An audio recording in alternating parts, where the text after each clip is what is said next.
Hello, it is August the 15th, 2020, and it's been eventful times. As I pointed out in my last video, there was a power outage. It lasted for 6 days, ended on Sunday afternoon, and I didn't get internet and cable back until Tuesday evening at about 5 in the evening. And as if it just wasn't done playing tricks. Later that evening, the power went out again and everything went out again, but only for about 15 minutes, as evidently they were putting some other power back on and they needed to take off that power. And, but it's okay now. So, one thing I want to talk about that I didn't mention, I don't think I mentioned in the last one. I have Johnsheimer's, so sometimes I forget. Uh, I was able to watch some video stuff when we were just living off a generator, and my nephew had hooked up the TV and the laser disc. Thank you. I went in a time machine. It was the TV and the Blu-ray player, and I watched a couple of wonderful movies, favorites of mine, that I had gotten on Blu-ray but hadn't watched yet on Blu-ray, both by Hayao Miyazaki, the wonderful Japanese animation director. The first was Howl's Moving Castle, which is such a beautiful love story about perseverance, and it has lots of magic and strangeness to it. It's just a film that the more I watch it, the more beauty it reveals. So, needless to say, I very highly recommend it. And the next day I watched what may indeed, it's tough to say, but it may be Miyazaki's sort of big film for me anyway, Princess Mononoke, which is about the passing of time and culture and war. I mean, it has plenty of action and freaky demons and giant wolves and all sorts of stuff. But another one that if you haven't seen it, please make it a point to see it. On the fanboy level, I also watched most of season 2 of Avengers, Earth's Mightiest Heroes, a 2011 animated series that was done for TV that surprised the heck out of me. I mean, if you are a comics person as I am, and as you all know that I am, it had a lot of stuff from my childhood in it. Everything from Baron Zemo and the Purple Man and Ultron, this time properly created by Hank Pym, not Tony Stark.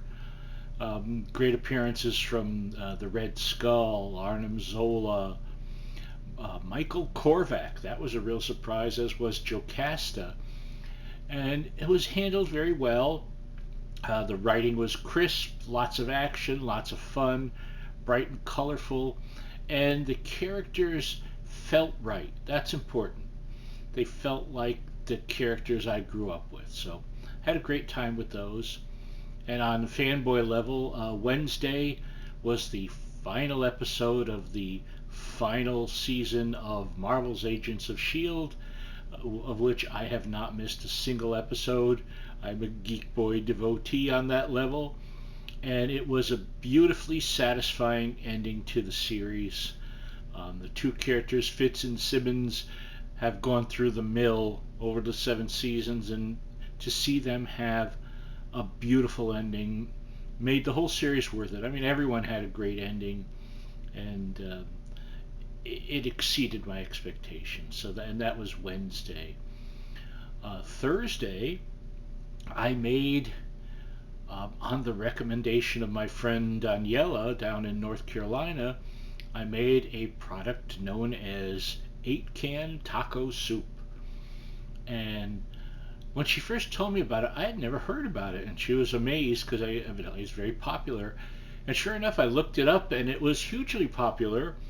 A lot of recipes for it, very similar, a few variations.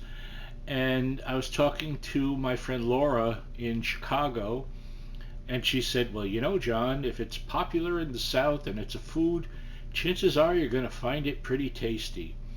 And so I made it. It's an unlikely, the quick version is it's a can of black beans, a can of pinto beans, a can of corn, a can of diced tomatoes, so that's four, a can of enchilada sauce.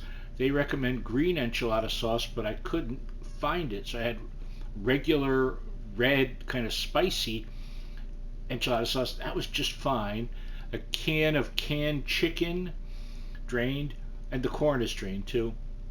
A can of chicken broth, and oddly enough, a can of cream of chicken soup, and an envelope of taco seasoning. And you put that all together, and you bring it up to heat, and you let it simmer for a little bit.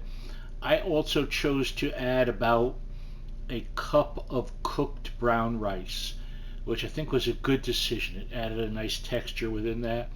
And when I had it, several bowls later now, um, the first time I had it, I put some shredded, cheese on it, which was melt delicious, and that was delicious.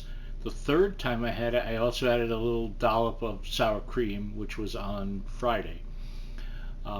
Still got plenty left, but I'm going to eat my way through it. It makes a lot. It's really tasty. It tastes more, I'm going to say, finessed than it sounds. It sounds like you're dumping a bunch of cans in a pot, which in fact you are. But the results were exceptional. Thank you, Daniela. Great meal.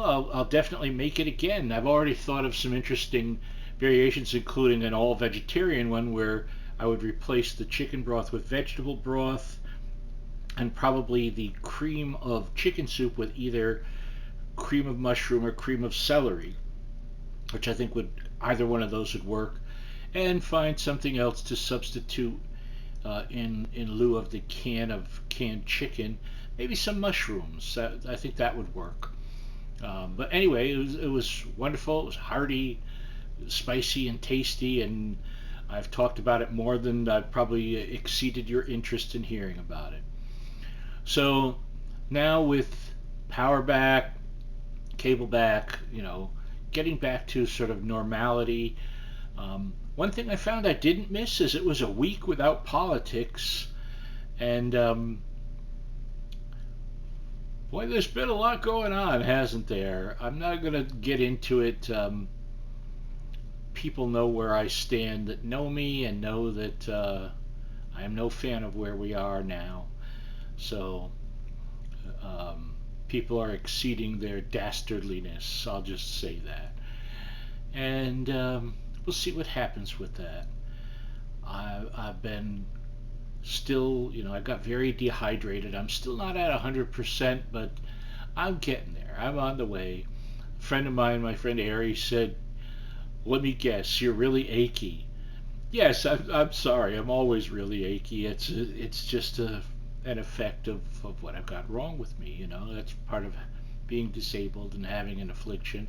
I don't say it. I'm not looking for violence and sympathy. It's just a statement of fact. Pain sucks. Just so you know. And I'm sure you all know. I'm sure everyone goes through their own thing. I hope everyone is well. I want to hear more from you all, not just to respond to the video, but, you're my friends. I want to hear more about your lives. I always enjoy. Some people think, oh, I'm going to bore you or whatever. You're not. I love my friends. I want to hear from all of you as often as you will put up with me. Anyway, I think that's it for this week. Don't eat bad pizza. There's my lesson I learned Friday. Bad pizza sucks. Frankenstein goes, bad pizza, bad. See you next week on that stunning impression note.